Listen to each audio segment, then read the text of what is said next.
Hey, Drinking Horn crew. Steve Prager with Audubon Southwest. I just wanted to send my thanks your way for the recent Oh Hey Pinyon Jay collaboration. Not only did y'all brew a hell of a tasty batch of mead, but you're also helping us make the Pinyon Jay a common household name, and you're helping us get folks out into the field. We can't thank you enough, and we look forward to working with you again and again and again. So yeah, talk soon. Bye.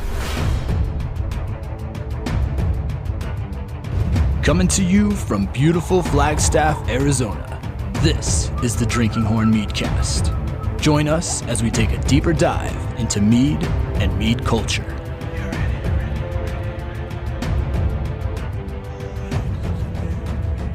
Hello, and welcome to the Drinking Horn Meadcast. Meadcast.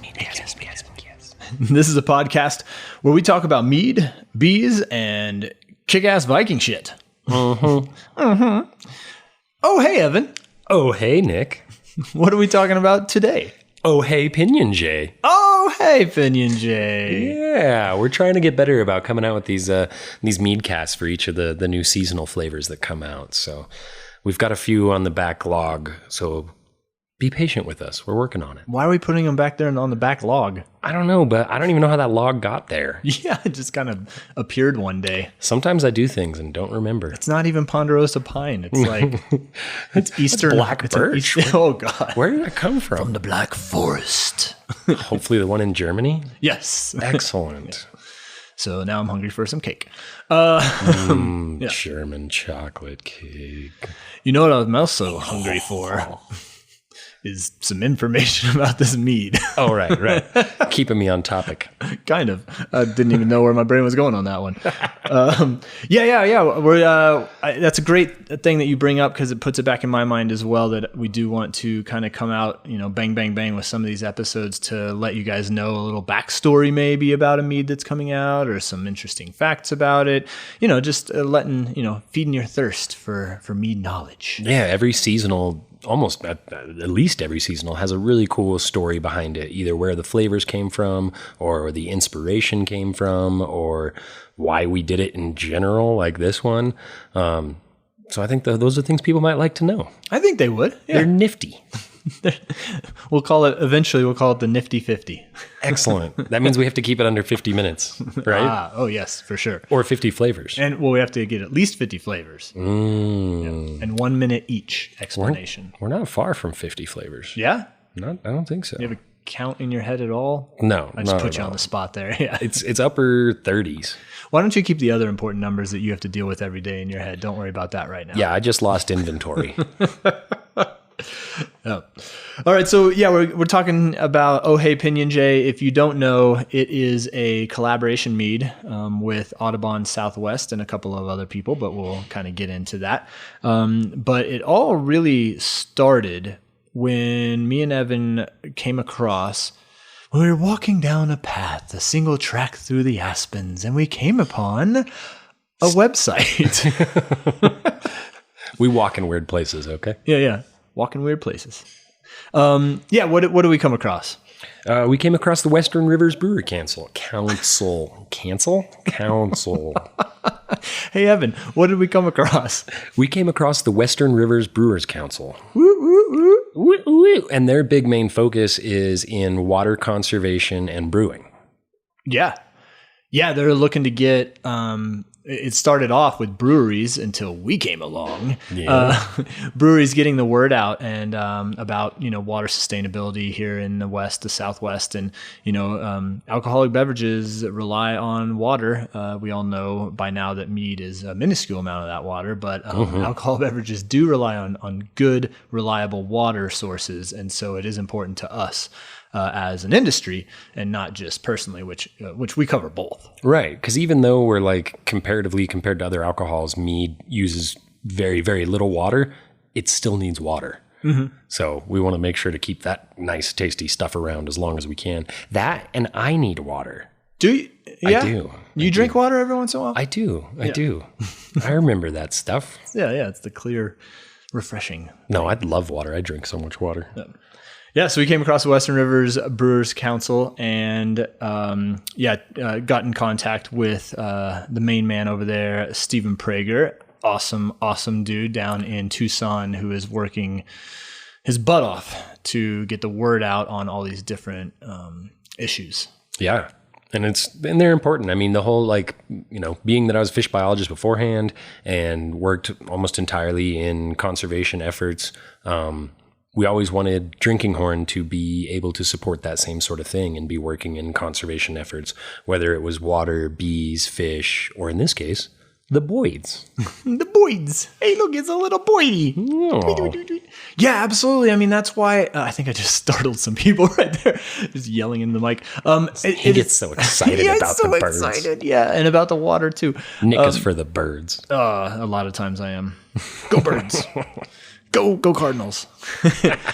That's why we immediately, went right over and just, kind of cold call emailed Stephen Prager about the Western Rivers Brewers Council. And, we didn't know if he was going to want a meadery or if they looking for new members, but we knew that it matched part of our mission. Absolutely. Sure. Yeah. So we reached out with him and, got on board, got the ball rolling on that, and pretty much immediately he came to us with a project. And quite a cool project. For anybody that doesn't know about the Audubon Society, oh man, I wish I had more stats sitting in front of me for the Audubon Society. But they're huge. I mean, and they've been doing conservation efforts like since way back in the day when it was only hunters making conservation efforts.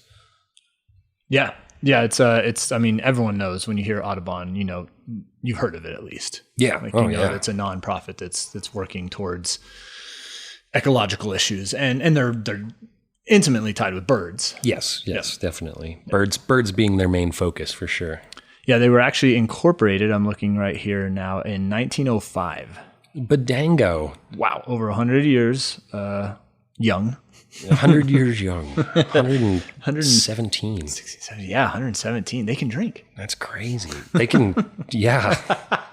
They could drink 100 years ago. They've almost got grandkids and anyway, yeah. So this project is something that, again, we're definitely interested in, we're interested in, hopped on board. He came to us with an idea to do a collaboration brew. It's still kind of weird to call a mead a brew. So to come up with a collaboration product with us and a brewery in New Mexico. Bosque Brewing. Big shout out to those guys. Yeah, absolutely. I can't wait to get over there and I'd like to go there and try it, but I think we might be getting some sent to us. Ooh. So through Stephen Prager, actually, we did a little swapperoo of our mead for their The only beer. thing better than driving to go get some alcohol is having it shipped directly to you. That is definitely better in most cases, for sure. Check out our website online, www.drinkinghornmeadery.com, and get mead shipped straight to your door. That was fucking awesome. That was a pretty good one, huh? Yes. I was waiting to add something to it, and I was like, nope, nailed it. I'm at that beautiful point of like lack of sleep and too much work where I've hit like this gentle euphoria where I oscillate between like really fun and cranky as hell. So you just used euphoria and oscillate in the same sentence. So I just want to as we both look at the fan, right. We both look at the oscillating fan. Look at you. Well, I got to get you in this. I got to get you in this zone more often then. No. What were we talking about? Oh yeah. So we're doing a collaboration with the Bosque Brewing in New Mexico, and they're out of Santa Fe. No, they're out of, it's like Bernalillo, basically. Oh, I don't even know what that is. I think it's like just north of Albuquerque. Okay. So like Bosque, for people who aren't familiar with it, being out here in the desert, it just refers to the riparian environment, which if you're not familiar with the word riparian environment, just refers to the forest along a river. For the most, I guess it can be other things if it's in a different environment. But down there we call the cottonwood forest, because that's primarily the tree that's down there along the river, is the Bosque. So you have like Bosque del Apache National Wildlife Refuge down there. I used to work there. And like all sorts of other things. But anybody who's right along the river is living in the Bosque. Nice. Cool. Nice. Way to throw out that knowledge. That's awesome. Knowledge. So they're brewing a beer. We're making a mead, or we already did, and they already did. And we kind of, had some meetings with them, introduced ourselves, talked about what we wanted to see, and came upon, we'll talk about the mead. Oh, shoot. Let's talk about the mead now. Jump into some mead love. Time for some mead love. All right. So we bong. That was part of it. I meant to do that. Yeah, it's a piece of it. Yeah. So we decided on some ingredients. It was not super straightforward, right? To get the ingredients nailed down. No, and like in the sense of most of the time when you hear about like breweries collaborating on something, they have all of their people go to one of the person's breweries and they make it together and then split up the batch at the end of it. Because we're over state lines to Bosque Brewing, as well as we're not allowed to have grain in here. Yeah. We kind of each came up with the same but differenter brew for it. So they're doing like the beer version of this and we're doing the mead version of it, but all of the ingredients added to create the flavors in it are all the same. Yeah. The ingredients are, local honey. Local honey. Which obviously we have to use. Yeah. Couldn't make a mead without it. No. But they're using some local honey as well. Mm-hmm. Prickly pear. So the juice of the prickly pear. Right. I call them tuna. Yes. A lot of people do. The Tohono O'odham call them tuna. That's right. Don't taste like it. Thank goodness. Thank goodness. Well, kind of. I like tuna fish, but not mine. Yeah. Anyway, so we've got local honey. We've got prickly pear, and the final ingredient to tie in the Pinyon juniper ecosystem where the Pinyon Jay lives is what? It ended up being juniper berries. Yeah, it ended up being juniper berries because it didn't start that way. No, we thought we would try to utilize the pinyon pine in it, since it's the Pinyon Jay, by using pinyon tips. And there was two kind of factors really that stopped us from using that. Mostly the FDA. Yeah, mostly the fact that we couldn't legally do it. Right. Not that there would be anything wrong with it necessarily. Right, but it's not like, so the FDA classifies something, we need to have the FDA classify something as GRAS, G-R-A-S. Whoa. It is generally received as safe. I know. I've actually never heard that before. No? Oh, yeah, GRAS. GRAS. Pass the GRAS, man. Generally received as safe. Generally received as safe. And so I submitted our formula to the feds, to TTB, the Tax and Trade Bureau, and they were like, yeah, you can't use pinyon tips. Yeah. Why? Not GRAS. It's not, yeah. And so like you go through and like spruce tips, super common. There's a few other like birch tips are of a fair variety of birches. You can use a whole bunch of other trees, the tips, and when we're referring to tips, it's the brand new growth. And the reason that you use tips off of something like, say, like birch or pine or whatever, it is generally the most flavorful part of the plant because it's these new, fresh, young leaves converted to needles things. And perfect. Excellent. I've never heard it said that way. Leaves converted to needles things. Yeah. Cool. I'm a descriptor kind of personage. Yeah. These tips are they're a little more supple. They're less bitter. I feel like the later growth kind of gets a little more bitter. Yeah. This chair is ridiculous. It's ridiculous. Just don't move. Okay. Not moving. Not moving. Only the mouth. So the pinyon tips also I don't think tasted super great. He looks so stiff now. I'm not gonna move. Yeah, we weren't too sure really what the pinyon tips were going to taste like, right? I mean, you've brewed beers with pine tips before, right? Spruce, not spruce pine. tips. Yeah. All right, and totally fine. You can use as many spruce tips in something as you want, and it's not that the pinyon tips would be unsafe. It's just that it hasn't been studied at all yet by the FDA. And somehow, for one little tiny meadery, they don't want to put in a big study. I just don't know. What? I know. Come on, we're big. Come on. Yeah, so I think it's cool, the ingredients. It's a Pinyon Jay. It lives in this ecosystem. If you don't know, it's called the Pinyon juniper ecosystem because there are pinyon pines and there are juniper trees. I have a hard time calling junipers trees a lot of times. They're both kind of more like a shrub for people that don't live in the desert. It's just a shrubbery. I used to call them when I first moved here. I was traveling cross country and I saw them and I was like, it's kind of a tree and kind of a bush. I'm gonna call them trushes. Yeah, that's totally what they are. Is like half tree, half bush. Yeah, a shrubbery. Shrubbery, bring me a shrubbery. Oh, that's going in. Oh yeah. We want a shrubbery. So yeah, pinyon, pine, and juniper, and then in this ecosystem all over the place, there is also prickly pear growing because it's a high desert kind of situation. Well, and it's a unique environment because it only lives in a pretty specific elevation range, right? Mm-hmm. Yeah, it's a transition zone, kind of from like either desert or grasslands, but then not quite coniferous forest, right? Well, like pine and spruce. Which basically means they grow in areas that are a little too hot and a little too dry to have actual coniferous forest. Yeah.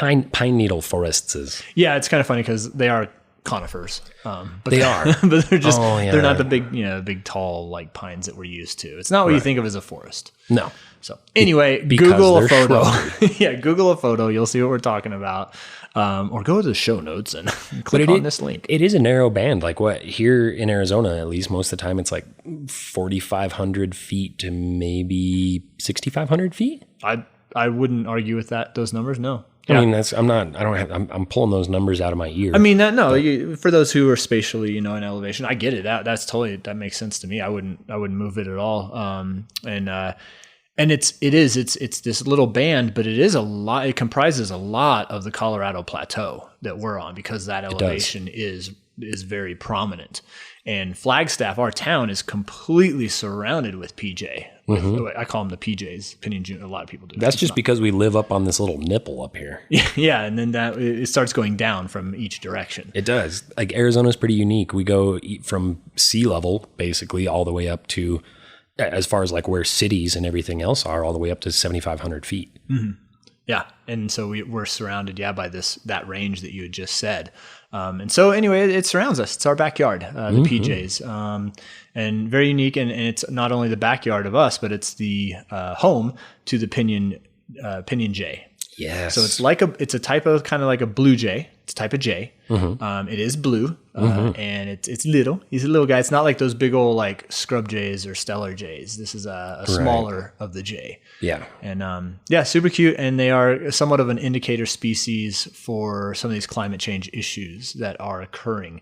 And I learned through this project that it's not just climate change, but it's us as well. The pinyon juniper quote unquote forest ecosystem is not economically viable for anything except for cutting down these trees and creating rangeland for cattle, which is terrible here in the Southwest. Yeah. I'm going to be also pulling these numbers out of my ass, but it's something like, oh, that was a big old number, but it was like, it's something like for raising one head of cattle out here in the desert, you need something close to like 100 acres for them to be able to graze. Oh man. Or maybe it's 50 acres. It's something huge. Whereas like you go into the Midwest where they have, grass that grows without sprinklers and stuff like that. What? And you can grow a head of cattle on an acre.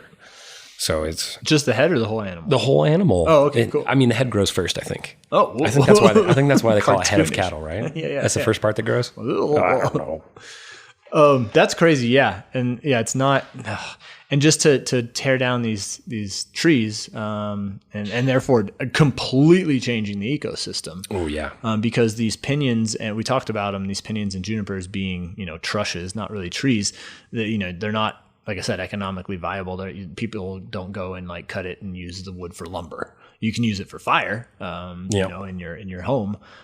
So that was kind of, I was a little disappointed in that. I didn't actually know that was a big reason. I thought it maybe was just water issues and climate change, but us humans are going through and just taking these giant chains and like basically dragging them. It's like dredging in an ocean. Or is that how they pull them all out? What's that called? Yeah, dredging. Drag a net like in the ocean. Yeah, they just take these chains and it just tears them, just rips them apart. Oh, that is crazy. It'd be cool to watch. I would like to see it. Yeah. And be there to capture all the animals fleeing from this terrible destruction. Come with me. They're biting. Yeah. Yeah, so this project is really not to necessarily it's to create awareness. It is. So just like I became aware of this, and a lot of other people hopefully become aware of these issues, that's what this was about. So we hopped on and said, absolutely, let's do this. We don't know where it's going to go, but let's figure it out and let's get this project underway. Use our mead and mead hall as a guide. A ghost is opening the door. As a caveat to awareness to new folks who are just coming in to get a mead, and maybe they leave with a little more, maybe empathy and compassion, and then every once in a while and a knowledge. Spark and knowledge, and a spark to do something. Yeah, absolutely. And so a big component of the collaboration with these guys was, like you said, just trying to bring more awareness to it. And what we're trying to help people, that spark that you're talking about, that we're hoping people grasp onto and throw into dry tinder. That's kind of a rough metaphor for out here in the West right now. Yeah. Things are burning. But what we wanted to really help people do is to become part of community science programs with this. The Pinyon Jay is currently listed as vulnerable. So that means they're seeing a heavy population decline, but the population decline isn't far enough down for it to be considered threatened or endangered yet. And once you get to threatened or endangered, you get a whole lot more protections. Now, part of the problem with this whole system that we have for making things threatened and endangered is that it's pretty hard to get on the list. And sometimes things die off completely by the time they make it onto the list. And equally, it's hard to get things back off of the list. We all know how many Canada geese there are out there and just taking over golf courses and everything else. And they're a success story, though, where it started off with people trying. We nearly lost them as a species. And now, because of restrictions on hunting different times of year, because of habitat management and all these other things, they have now become so prolific everywhere that most people are used to seeing I don't know, what do you call a bunch of geese together? I was going to say a herd, but that Flock? Ain't right. A gander? A gander. Sure. What's good for the goose is good for the gander. So yeah. So that sounds right. Yeah. So now you're used to a whole gander of them sitting there at the golf course, trying to bite you as you play through or whatever. Yeah, totally. I did not know that. I didn't know that was a thing that we almost they were endangered on their way It's kind of an interesting thing because now at this point they're actually they're studying those Canada geese down in the bottom of the Grand Canyon because they're starting to live down there. Whoa. And I don't mean migrate. I mean possibly permanent residents down there. Oh man, they're doing it for the tax break. Yeah. It's cheap living down there. There's no taxes down in the bottom of the Grand Canyon. If you stay year round, yeah. It's not a second home. Exactly. Sorry, that was terrible. Yeah, and you bring up a good point with it could be too late. We're oh, well, it's not threatened or endangered. It's just vulnerable. It's just that boulder might start going down that hill. But then once it starts going down the hill and you're oh, let's start building structures to stop this boulder from going downhill. So anything we can do now, anything we can do now is going to hopefully help to start mitigating that to where we don't have to worry about it being threatened and endangered and then possibly extinct. Yeah. And so, like you said, citizen science or whatever. Community science. That was one of the 3 events that we had tied into this project. And so we went out on a Saturday morning and had some great people from Audubon Southwest there and Grand Canyon Trust explaining how you can go out and basically go for a hike, in the PJs, but then also stop and wait for 15 minutes in the same spot and record if you hear or see Pinyon Jays. What's the name of that app? Do you know it off the top of your head? Yeah, well, they had a couple. There's Survey 123, and then Bird. Oh man, darn it. It's the biggest one too. If you go to Grand Canyon Trust, Google Grand Canyon Trust Pinyon Jay, it's the one they use. It's something like Seabird. I'm sorry. Here, I'll edit it right here. The app that I was trying to remember is eBird, the letter E, and then the word bird. There you go. Okay, there. So sorry I didn't know that right off the bat, but I'll put that in there. So yeah, those were the 2 apps that they were using. They said, doesn't matter, whichever one you're more comfortable with. The one that I just edited in is supposedly the easiest one, but I haven't used that one. I've used Survey 123. But you can put in as much or as little information. They just want information. If you don't see anything, that's data too. And so if you go out there and Right. you don't hear anything and don't see anything, they want to know that. Yeah, zeros are numbers too. They are. Take that, math. Yeah. Yeah. Cause it can tell you that they maybe if they're not seen in a certain area for a long time, like why, like what's going Right. on in that area. Maybe it's because of electrical lines or like, I don't know. I'm just throwing that out there. I have no idea, but yeah, 0 is data 2 math. Yeah, take that, mathematicians out everywhere just cringing listening to this. Null hypothesis.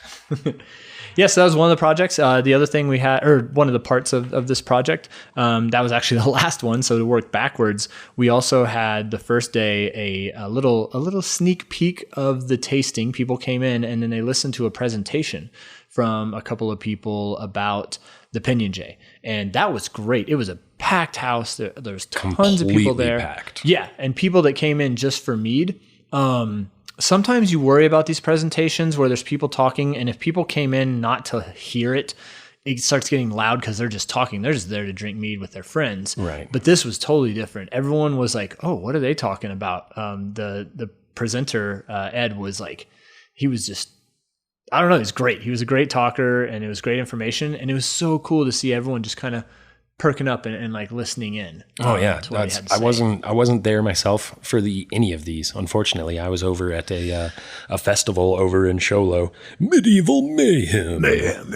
And but man, it's people just rapt attention. You know, like it was the entire 70 people in the mead hall or something were just completely focused on hearing the whole story about the Pinyon Jay and about the conservation efforts and everything from that. Yeah. Yep. And they were introduced to that. They were introduced to mead in a way. Some people came who'd never been to meadery, so that was cool.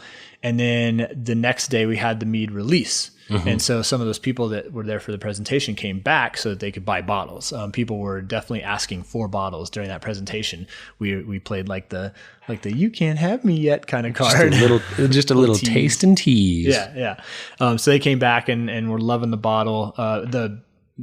We got so many comments about how awesome the label is. Yeah, too. The artwork was not done by us this time. I mean, no. I put the label together, the rest of the stuff on there. It is the most words we have ever put on a label because we really wanted to get across like why we're doing this and what the reason is and why you should give a shit, you know? I'm going to read the label right now. Excellent. Drinking Horn has collaborated with Audubon Southwest to bring you a beverage that helps bring awareness to the plight of the Pinyon Jay. This is an indicator species for the health of the PJ ecosystem that is currently seeing dramatic change. Through this collaboration and a community science monitoring program, we hope to bring a greater awareness and the data needed to help this bird and the place it calls home safe and healthy for generations to come. Scan for more info. Oh, you didn't have to read that part. No, but that is a lot of words. But that's what this project is. It's about awareness. So it is using our label to tell people. Right, because that's what they need to better understand where this species is at as far as population and everything is just more data. Yeah. Let me see the data. Give me numbers. Whoa. Yeah. Morning dove just walked by the front door. I'm just saying. Walked. Not saying. Yeah. Didn't fly. No, walked. it's walking. Strutted. Mm-hmm. Oh, it was a strut. You know how the doves strut? Kind of a wobble. A little wobble. That's how the dove struts. Okay. I like the way dove strut. I like the way dove strut. White-winged dove sing a song. Sounds like she's singing. Ooh, baby. Ooh. Sip. Ooh. That could have been our best one right there. Keeping it. All right. Yeah. So that's what Pinyon Jay. Oh hey Pinyon Jay! Exclamation point is. It's kind of like you're excited. You're like, oh hey. A Pinyon Jay. Yeah, exactly, because you're out there doing community science. Yeah. I keep thumping my thumb on the microphone stand. Thumb thumper. Yeah, and so I would implore anyone listening, if you have an interest in hiking, obviously in birding, or if you live around a pinyon juniper ecosystem, to go onto the link in the show notes that I'll include, or just Google Audubon Southwest Pinyon Jay or Audubon Pinyon Jay. Trust me, it'll pop up real easily. Mm-hmm. Or there's a link in our link tree, which is in our bio on our Instagram. Anyway, you'll find it. Pinyon with a Y. Pinyon. Good call. Yeah. Unlike what they call the nuts. P-I-N-I-O-N. With the little Sometimes with a Y still, with a little... tilde. Is that what it is? I think it's a tilde. I just call them all umlauts like an ignorant swine. Yeah. I know it's not an umlaut. I think it's a tilde or tilde. Man, we're probably both wrong, and people are like, these guys are Clowns.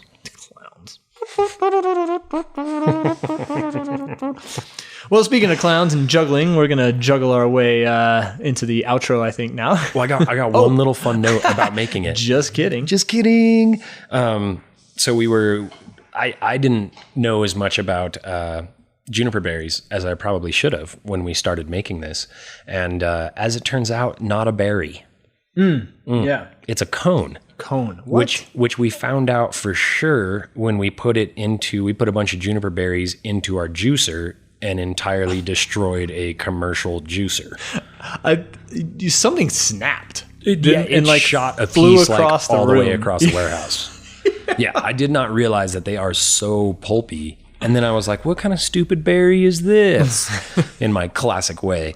And it turns out they're not a berry. It's a cone. So it's really not much of a fruit as much as it is a fleshy cone. Yeah.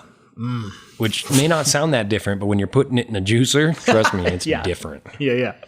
For sure. And then when you're putting it in a mead, it's delicious. Yeah. It was like trying to juice rocks, though, basically. Oh, man. Crazy. So one juicer down, but that's the price you pay for, for the Pinyon Jay. That's right. And just speaking of that, the juniper berries, if people out there don't know, that's what flavors gin. Yeah. And so this has I feel like it comes across with the sweetness of the prickly pear right off the bat, a subdued sweetness compared to our other prickly pear. We use less prickly pear juice than our classic prickly pear mead. It comes up with that sweetness in the beginning, and then it kind of dries out in your mouth and turns into almost like a gin drink. Yeah. Not quite as extreme, but like to me, I love gin, and I love it. Gin light. Gin light. Grab yourself a nice cold gin light. Oh, nice. Yeah. So I jumped the gun before, but you know it's cold because the bird is blue. Oh my gosh. That's amazing. What if we did that on a label? The bird was like blue when it turned cold. I know. So it's like the I got to figure out where Coors gets their temperature changing labels. Witchcraft. Yeah, that's probably out of our price range. We know some people that probably we could get some witchcraft going. We got some Wiccans out there. They'll help us out. Yeah. All right, cool. Well, is that all you got? I didn't mean to interrupt before. I think that's it. I think that's everything I can think of with my Swiss cheese of a brain right now. Yum. Let's go eat some Reuben. It's kind of like a cross between Swiss and blue right now. Oh, stinky. Oh, it's not pretty. So I just want to throw, I guess I forgot about this, a couple of little fun facts. The Pinyon Jay, its scientific name is Gymnorhinus. Gymno means naked, and rhinus is like nose. So it has a naked nose. So all the other birds in their Corvidae family have feathers that cover their nostrils. Right. They don't, because when the berries are ripe, it gets real sappy. Yeah. And so they keep their beak clean, not having those feathers on there. I thought that was kind of interesting. Yeah, their scientific name, Gymnorhinus. Old naked nose. And the old naked nose. Yeah, man, remember him? Wasn't that was my nickname in middle school? Yeah, old naked nose. Cover that nose. No. Yeah, and then a couple of more here. The Pinyon Jay social organization is super complex. The guy, Rich, that taught... Oh, I called him Ed earlier, didn't I? His name was Rich, the guy that was talking. Tisk. Sorry, Rich. Rich was talking about this. They have permanent flocks that may include more than 500 individuals. Holy cow. Yeah. Many birds spend their entire lives with the flock they hatched. And then he went over all this complexity that they've studied. And he was actually a part of these studies of like how smart and how social they are. So you'd have to be to maintain a flock that large. I mean, most of the time when you see a large flock of birds, they're only getting together for mating or migration or one reason amongst many, but never as like, or not often anyway, as like an entire group staying together their whole lives. That's really cool. Yeah, that's wild. And then one more, they have an expandable esophagus. Whatever, you say that fast. Expandable esophagus. I practiced earlier. You did. That's what you're doing over there? Mm-hmm. They have an expandable esophagus that lets them carry about 40 seeds at a time. So when they go, they harvest them, and then they go and they'll go and basically plant them in the ground for later to go save them. And so they'll stuff like 40 seeds in this little expandable gullet thing, and then go and put them down in the ground, and then come back to them in the wintertime. And they were saying they are something like 90% good at finding them, even in like feet of snow. They'll dig in and find them. That other 10% is a huge way that these pinions will spread. I can't even find my phone when I set it down. Right? Yeah. It's usually in your hand. Yeah. Like, where is my phone? I'm like, hey, Nick, hold on. Let me get off the phone with you real quick. I lost my phone. I got to find my phone. Yeah. Oh, God, I love it. So pretty cool. The oldest recorded Pinyon Jay was a male, at least 14 years and 7 months old. Wow. A bird, 14 years, 7 months old. I don't know birds, but that sounds old. That's pretty old, I'd say. Corvids tend to live a whole lot longer than some of the other species out there for sure. But like that 10% that doesn't get found, I think is a huge portion of why it's so important for us to be looking at this bird right now, because they are one of the huge drivers of the expansion of the PJ microclimate. Yeah, I would agree. Yeah, and keeping it going. Yeah, because that 10% they forget, they're planting them in the ground. So it's like they're doing nature's job right there. Yeah, I don't want to do it. No, I'm not going to go plant. No, let them go do it. So, hey, Pinyon Jay, a great mead collaboration. Look for our mead while you can get it right now at the Mead Hall, or order it online, drinkinghornmeadery.com. You also, if you're in New Mexico, go search out Bosque Brewing and go grab one of their collaboration, their Oh Hey Pinyon Jay beer. Mm-hmm. And just find yourself aware of this cute little bird. And if we piqued your interest, if we tickled your interest, then good. Yeah, grab one of these Oh Hey Pinyon Jay, beer or mead, and go out into the forest and listen for some birds. Right? Oh my gosh, that sounds so relaxing. Oh, I could use that right now. Yeah, you want to go do it right now? Yeah.